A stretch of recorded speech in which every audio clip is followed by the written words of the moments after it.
indications are that he'll continue that. And then the other subsidies, of course, go directly to patients in a tax credit, and that's the one that offsets the cost of the premium. And as everybody knows, the Obamacare subsidies are based on income. So there's a difference between what your income is and how much you make based on the cost of the program. And the ones in the Republican bill are a flat number based on your age. And so what people are really debating about is, are the subsidies that go to patients that are over 50 enough? Because as you probably heard in the CBO, that individuals between 50 and 64 may end up having to pay something like $16,000 out of pocket now. Wow. Because of that. So, yeah. So I think, the Senate is going to have to go back to work, which they are, on this bill. And I think they're going to have to move some things around. Some of this money has got to be shifted to some of the older patients, of course. And it's okay to give the younger patients a break. I agree, they were getting charged way too much under Obamacare, but I think we need to kind of level set this. So that's where Trump stands, and I think he's letting the Senate kind of make a better decision about those dollars. We've got Dr. Dennis Durrell joining us today here on iHeartRadio, AM/FM247.com, and he joins us here. You can find him on Twitter at Dr. Durrell, and the book is available on Amazon, Your Healthcare Playbook. It is an amazing, amazing read, and Trump said ending Obamacare subsidies would force Democrats to negotiate on Obamacare and an Obamacare replacement. Some White House advisors worry that the move may backfire politically if Americans lose health insurance or if people experience spikes in health costs and insurance costs. The estimated $7 billion that Obamacare subsidies go to insurers, reduced deductibles, and other costs for low-income consumers. That is an astounding number. Do you have any research as to how it gets to an estimated $7 billion? Oh my gosh, there's a tremendous number of different subsidies that go to insurers. One I just mentioned, yeah, and that's the cost sharing, so that's one. But there's another one. They also had a fund that basically said if you got more sick patients in your pool, what are called risk corridors, we're going to float money to you to help the insurance companies that lost more money. So that's a huge amount of money. So there are multiple subsidies that are going to them to protect them against losses. And that had to be the case because if they didn't have that in the early years, they would get out. Well, of course, they're getting out because even with that money, it's not been evenly spread. And, of course, Marco Rubio took away some of that money, as everyone famously knows. And so you choked off some of that money, and then some insurers said, look, I'm out because I've lost too much. But I think the fundamental issue is this. Right now, Trump will not have he won't let the exchanges implode right now. It would look bad for the Republicans. They are going to step in. They're going to save the exchanges today. But it's not going to be the way it will be in the future. I think that they're going to take some of that money away from insurers. Now, my belief is give the money to insurers, but make them earn it in a value-based system. If their insurance product is good and performs for patients and saves money, then we'll give you X amount of money. That kind of system is in place for hospitals and doctors today. We're getting paid on performance. I'm okay with the money. I want them to have their own value-based payment system, and I've advised people in Congress to set up an insurance value-based payment system for these dollars. We've got Dr. Dennis Durrell with us today. He wrote an amazing, amazing book here. It's available on Amazon, and Your Healthcare Playbook is now available. When you travel around the country and do book signings and appear on television and radio programs all over the place, what is the response been from folks? Has it been mostly positive or negative with this appeal of Obamacare, sort of some of the fixing that they want to do with it? I think overall it's positive. I think there's a little, so I think it's positive. People think that something has to be done. I mean, when I'm in Eastern Tennessee, so if I'm in Knoxville and I did a signing there recently, You know, 16 counties don't even have an insurer.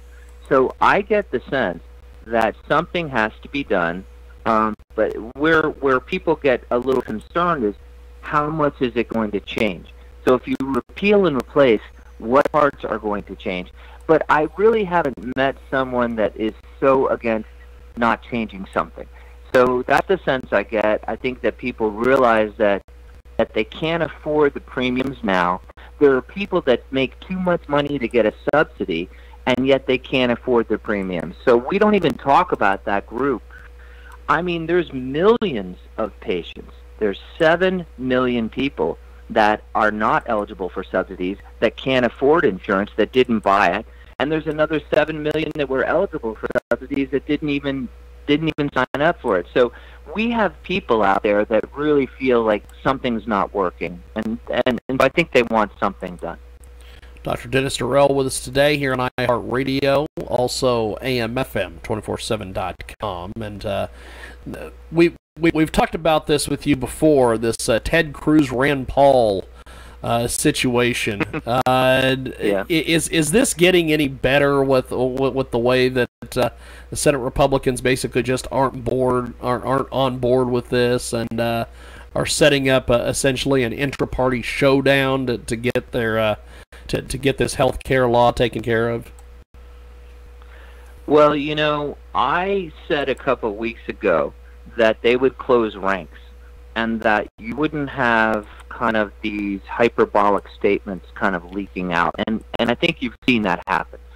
So I think what Mitch McConnell probably said, and probably the 13 senators said, was, look, let's close ranks for the moment. Let's get the ideas out on the table.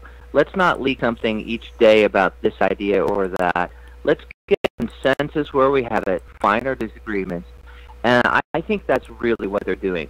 But so, you know, you haven't seen more out of that idea, the nuclear option, et cetera, from Rand Paul or Ted Cruz. So I think that is true. You're going to see more of it. But the other thing they're debating, I believe, is should we fix the exchanges today? Like, should we patch a hole? Should we put a Band-Aid on it? And then let's punt this down the road because it's too complex. Or do we really fix this thing completely now for good? And I think they're wrestling with that, you know, and I think that's going to be the key thing. And so I would look, the next statements that I see coming out would be leaning one way on that or the other. We've got Dr. Dennis Durrell with us today. He joins us live here on our big program, and sitting here also listening to us is my Sunday radio show host, John Mosier. John, I'm going to turn your mic on. Do you, listening to all this, do you have anything for the doctor? Because this is something that everybody and their brother seems to be talking about right now, which is health care and everything. Yeah, I mean, some of the stuff, it's like, do you think that some things are a little bit too escalated price-wise in the medical field in some places?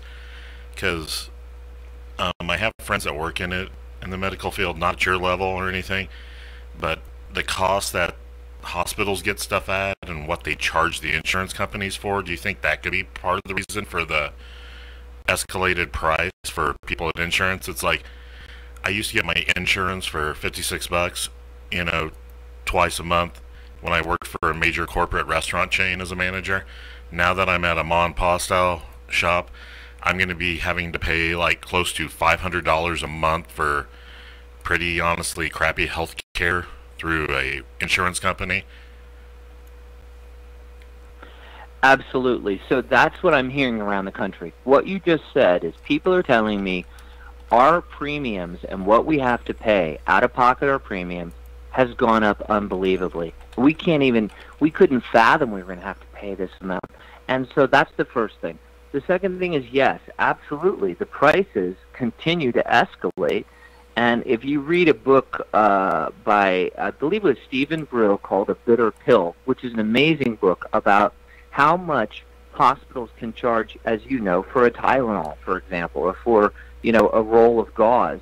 And I think that we have got to get those escalating prices in check, because certain markets, the hospital actually has leverage over the insurance companies, believe it or not. And when they have that market set correctly, they can continue to escalate prices.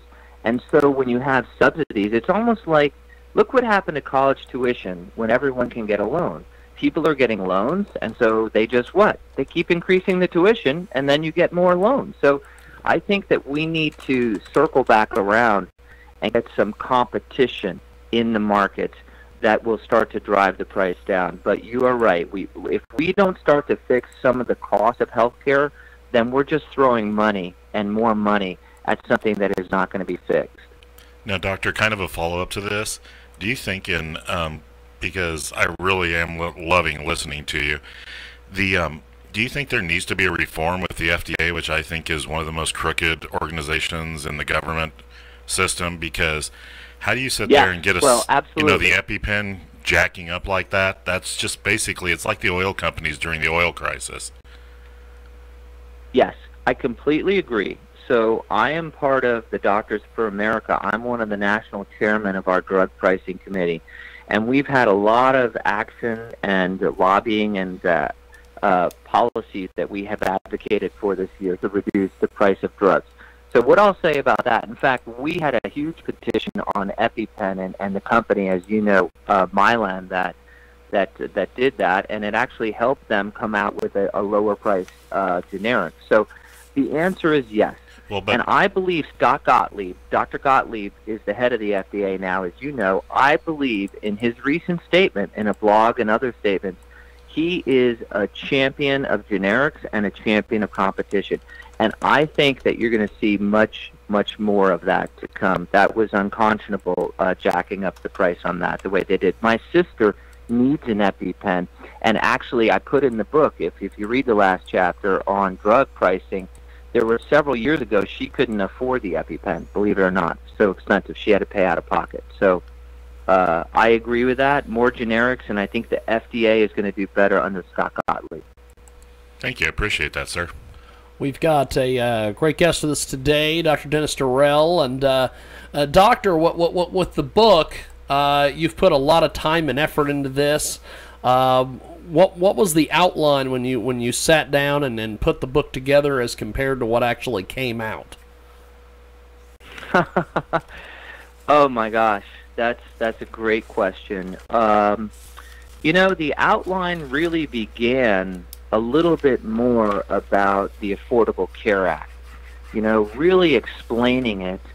And what I realized over time was that that's important, but I need to do more than insurance, and I need to do more than the rules of the Affordable Care Act and the exchanges. I put some of that in. I decided that I need to have an entire section on just doing healthcare, on being safe in the hospital, on choosing a head coach or a primary care doctor, on when to go to an urgent care or a freestanding ER or to an ER in your hospital.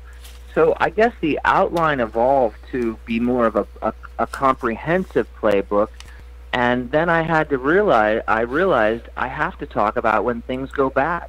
And so the book really evolved into 3 sections, kind of getting insurance and understanding the world of healthcare, doing healthcare, the second part of the book, how to really get in there and how it works, and then finally when things go bad. So I would say it evolved that way, and my editor helped me with that, and more than anything, he wanted me and my wife did and everyone to keep it accessible, to keep it simple so that people understood.